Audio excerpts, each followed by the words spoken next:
Well, in this Thursday throwback story here, I'm going to be talking about my former neighbor who sadly passed away last year in September, Yvonne. Now, and also I'm going to be talking about two stories. I'm going to be talking about Yvonne, talking about how she was a great neighbor, and talking about how I used to watch Jeopardy with Yvonne. Now, Yvonne, I first moved into my old house back in 2000. I think it was like around the summer of like 2009 or 2008. I think it was like late summer 2008, because I believe it was like August of 2008 I moved in. And we were there until like 2013. So we were there for a few years. But so the first memory I have of Yvonne, my former neighbor who passed away sadly last year, unfortunately. She was 90-something years old, but it's very sad. I still miss her. She was a very good neighbor and very good friend, family friend. She was a very good family friend and neighbor.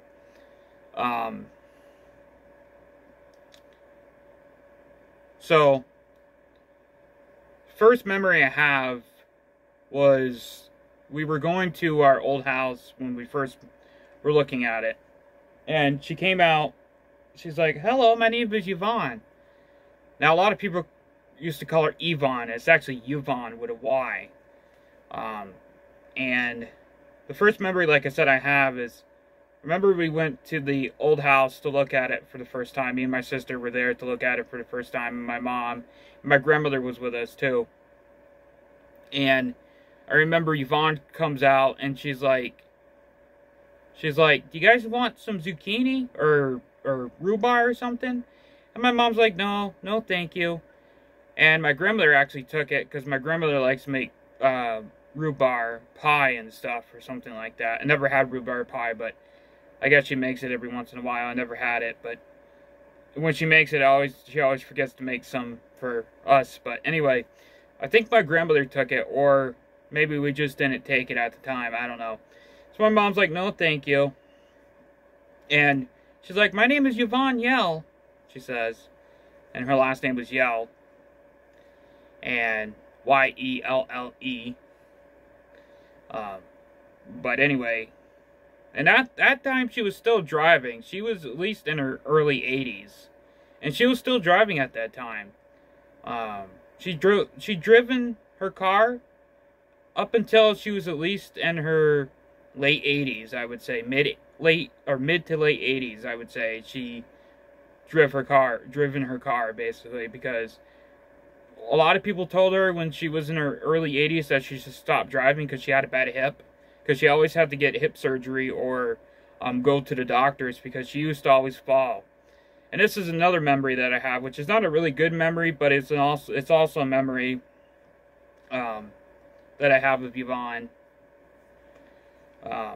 So anyway, so we moved in basically a couple weeks after we looked at the house. It was basically a blessing. It was only one bathroom, 3 bedrooms, but I had my own room. My sister had her own room. My mom had her own room. You know, we didn't always have to share one room, or 2 rooms or whatever. Because at our old house, we only had 2 rooms, so me and my sister had to share our room. And my mom had her own room, and we were little at the time, so we slept in our mom's room. But, you know, when we moved into the new house, we were older, so,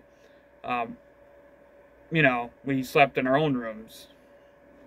But I remember it was basically a blessing that we moved into that new house. And it was more room. You know, there was only 1 bathroom, but still, it was a lot better than the house that we were living in before. And I remember it was probably about 2 years or 3 years after we moved in. It was like a Saturday morning. I think it was like during the summer. And I remember Yvonne calls my mom. She's like, "Hi, Michelle, this is Yvonne Yell from next door," she says. "I just wanted to see if you guys could come over and help me. I've been on the ground all night," she says. Or on the floor. And my mom's like, what you mean? She's like, I fell on the floor. My mom's like, Yvonne, you should have called us sooner. It's like, I didn't want to bother you, she says. My mom's like, Yvonne, it doesn't matter what time of night. If you need help, me or Josh will go over and help you. And so me and my mom ran over to her house, which was basically next door. It was not that far. And we ran over and helped her up. And she was on the floor for the whole entire night. Okay? She was there because she didn't want to bother us. Now, that's what that generation was. They didn't want to bother people. They wanted to do what they wanted to do. And she was part of like the greatest generation of, you know, that's what they say, the greatest generation or something like that.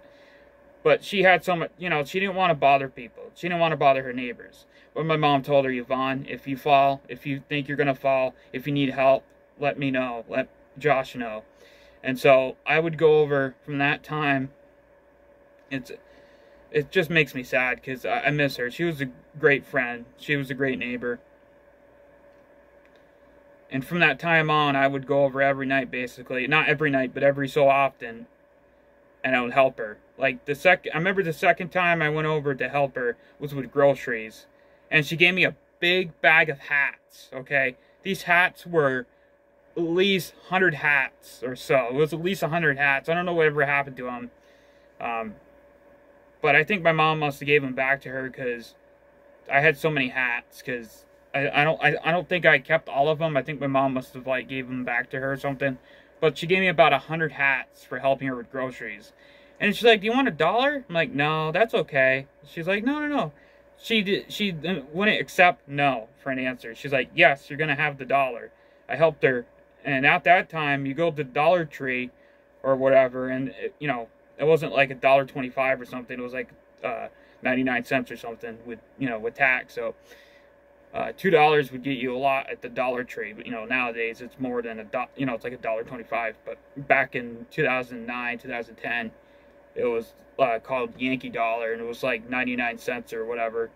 No tax, actually. They didn't have any tax at Yankee Dollar, which is very rare today because a lot of places do have tax. But I think like it was like a new rule or something they incorporated in stores after, but the dollar store I used to go to called Yankee Dollar didn't have tax or anything. But anyway, so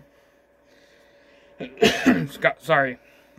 So I would go over, basically not every night, but every so often I would go over and make sure she's okay because she didn't have any kids. She did have a nephew that I still talk to every so often. So he would go over a lot and help her with stuff, like home improvements and stuff, because her husband passed away back in 1998. Actually, during the ice storm of 1998, he actually passed away. I guess he had a heart attack or something, and it was actually not a good time because the hospital didn't have any power. Ice storm in 1998, I was only not even 1 year old yet. I don't remember that, but a lot of people told me it was a bad time up here in the Northeast, and that's when he passed away, was an ice storm in 1998. And so she didn't have a husband, she didn't have any kids, she never had any kids, but her nephew Art was basically like her son, basically. He used to come over all the time, like every Saturday or Sunday or something. He used to help her, bring her up to the store, do home improvement stuff and stuff, or, you know, go to like Walmart or something, because she never went to Plattsburgh or anything, really. She would stay like around here, and she would go to like Dollar General or like Price Chop or something, or the pharmacy. But she never went to Plattsburgh, unless she went with him, but a lot of times he would go and get like bigger, like, you know, like a TV. She wanted a better TV. He got her a TV, or she wanted clothes or something. He would go get her clothes or whatever. But so basically her nephew was like her husband, or her son. Sorry, her nephew was basically like her son. So he would do what he could do. He lived all the way in Burke, New York, which is not that, it's far away, but it's not that far away, but it's still like an hour and a half drive. So I would always basically make sure she was okay, because I knew that he was far away, and he would always thank me. He was always be like, "Josh, thank you very much for looking after my aunt," because yeah, that was basically his family. Well, his you know, because all his mother and father passed away like years ago before she did. So, you know, that was his family basically, was Yvonne, and you know, he had sisters and siblings and stuff. But so I would always say it's okay. You know, I like to go over and help her. She would play country all the time. She had the music choice on demand on TV, and that's what she would play all the time, which was pretty cool. A lot of music that I basically like now is actually because of Yvonne, because she would play a lot of the older country and stuff. Although she would always complain about Willie Nelson or with beards and stuff, because back in her time, back in, you know, when she was a little kid, that wasn't, you know, you didn't have long hair, you didn't have beards or anything. So she'd always say, well, I wish he would just, you know, cut his hair and trim up his beard or shave his beard. So I say that all the time. And it was a memory that I have. And, you know, memories like that are fun memories and stuff. But anyway, so I'd always go over basically every other night to make sure she was okay. I would stay until like 8 o'clock, and then I'd go home, go to sleep. But, yeah. Anyway, and then also watching Jeopardy. That's part of this Thursday throwback story here, too, was also watching Jeopardy all the time with Yvonne, or Wheel of Fortune. So I'd go over. She wouldn't mind if I was there until 9:30 at night, but I wouldn't stay there that long. I would only go over, make sure she's okay. And I would always say, Yvonne, are you okay? Do you have everything? She'd be like, yep, I have everything. And, but, the past couple years, she started to get memory loss or whatever. She started to forget a lot of things. And so, she got her you know, her license taken away because, you know, she started to get older and she couldn't drive anymore. That was one thing. And then also, another thing was her memory. She didn't really remember a lot of people, which was a sad thing. And I always regret now not going to the nursing home that she was in to go see her. But every time I would want to go, I would always forget. Or COVID was still a thing at the time, and it's still a thing now, but it was really bad at the time. So a lot of times the COVID would be, you know, new outbreak or something would be happening. So I'd be like, yeah, it's not a good time to go. And then when she finally passed away, I was like, oh, you know, I wish I could have went and said goodbye, you know, because last time I seen her, she was at the store, at the grocery store with her nephew, and she started to, you know, she didn't know who I was.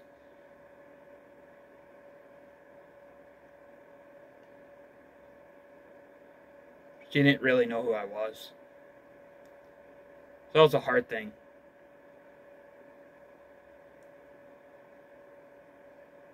She knew who I was, but she didn't know who I was at the same time. She kind of knew who I was, but it was like,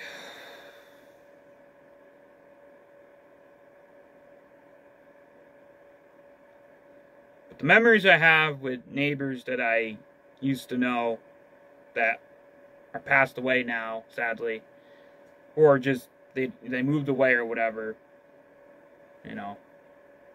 But she was the only neighbor I really talked to at that old house and stuff. But anyway, memories of Yvonne and Jeopardy, watching Jeopardy with Yvonne. Hope everybody likes this story here. Maybe somebody will say, why are you doing this story? Why not? Thanks for watching this Thursday throwback story here.